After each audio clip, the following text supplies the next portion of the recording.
Every tech-based ability in Mortal Kombat covered in under 12 minutes, starting with Jax. Apart from possessing super strong, flexible prosthetic arms that put the latest real-world technologies to shame, Jax's big guns can also fire projectiles and cause mini quakes with his ground pound move. Mortal Kombat 11 expanded on how these arms likely work, showing that they can seemingly absorb and store kinetic energy, which then can either be released raw or converted into heat and expelled through contact, or as fireballs. His ground pound is consistently a purple-blue hue, which somewhat reminds me of force attacks, but it's consistent with the kinetic energy idea. He also has a grenade launcher, which it's a grenade launcher.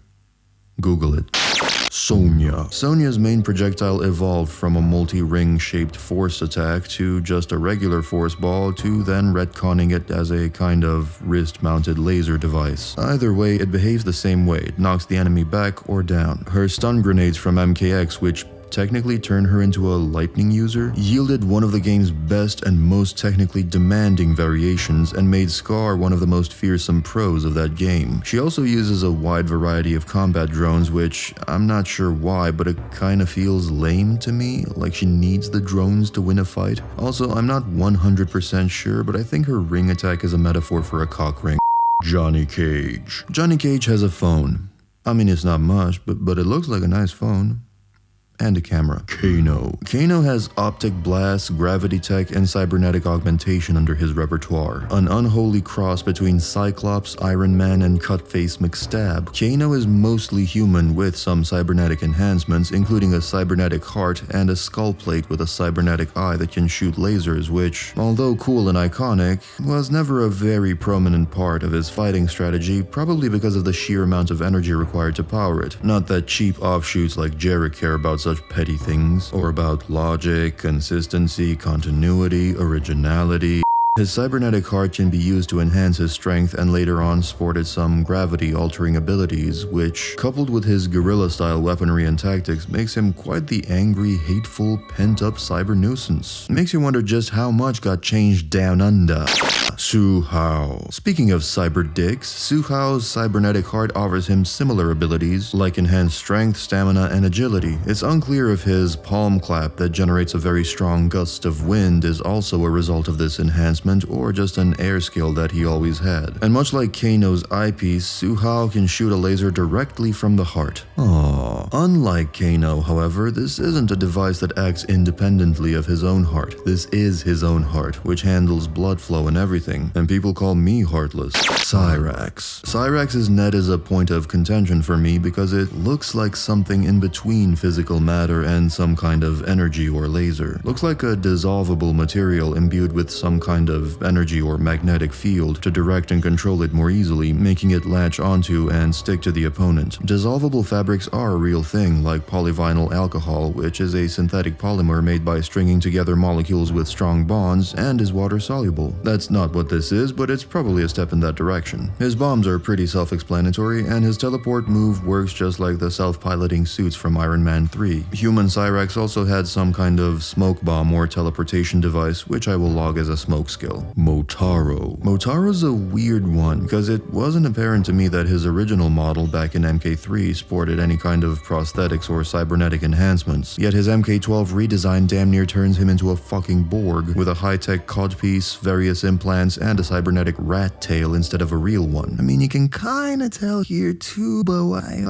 nah. Look, the new version's sick as fuck, it just breeds a ton of questions is all. Why is Motaro a cyborg? Why is no one else from Outworld a cyborg? Why don't we see any other instance of Outworld tech? Is this just magical gear that kinda resembles tech? Is Motaro actually a cripple? Should I start a GoFundMe for him so he can buy a wheelchair? Kotal's not gonna lend you his, that's for sure. If this is indeed tech, then it's responsible for abilities like his fireball, perhaps even his projectile reflect. The Mortal Kombat Mugen also adds a sick laser attack, also stemming from his tail. However, due to all the perplexing questions MK01's version creates, the original version of Motaro fits much more snugly with the established lore.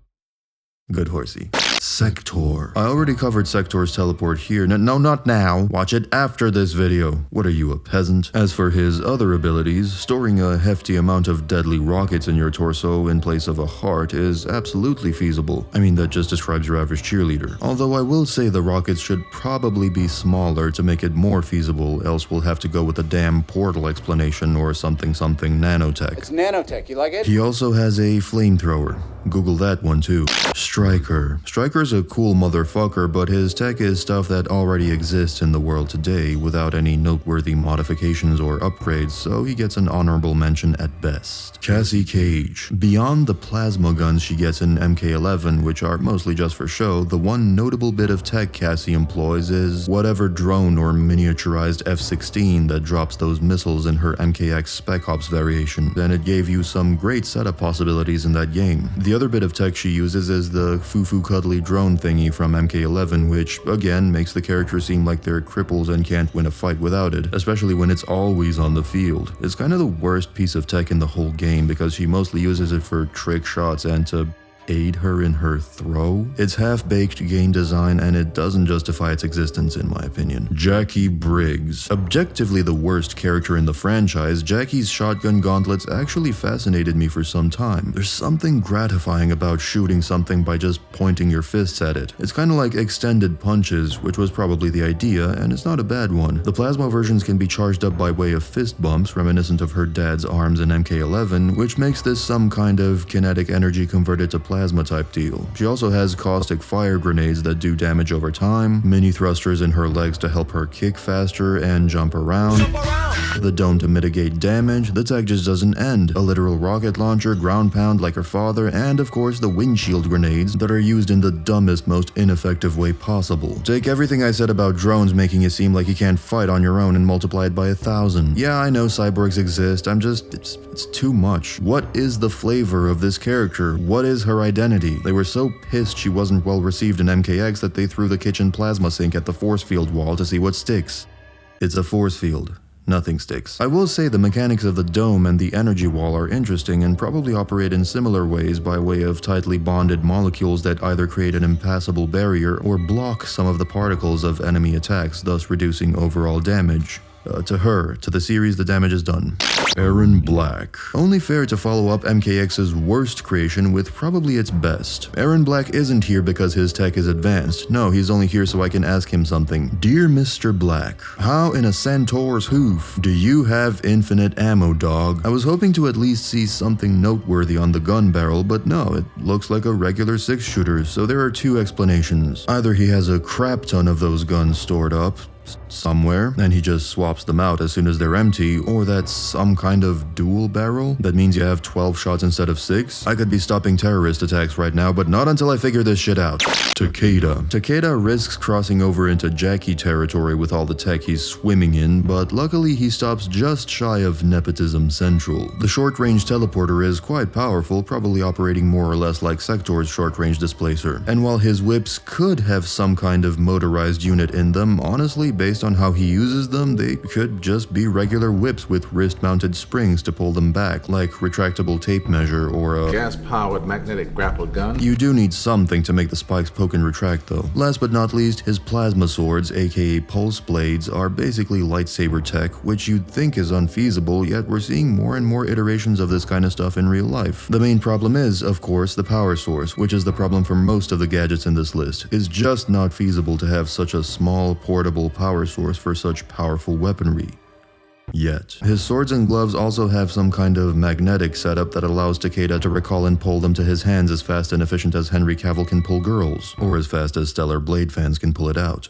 Lastly, let's discuss the Cyber Initiative itself. While I was initially not on board with it, as there was something silly about putting stealthy assassins in tin can suits, I've since come to appreciate it, and the game that converted me is MKX. Mr. Triborg, still ugliest name in the world, really put that Iron Man inspiration to good use, and I began to see for the first time how cybernetic enhancements could believably be showcased on screen in a fighting game. Never mind the fact that your skin is titanium or that you never tire or or miss or make split-second bad decisions in the heat of battle, but being able to fly, to fire energy beings, to use mini arm jets to enhance the speed of a punch, all that shit is OD.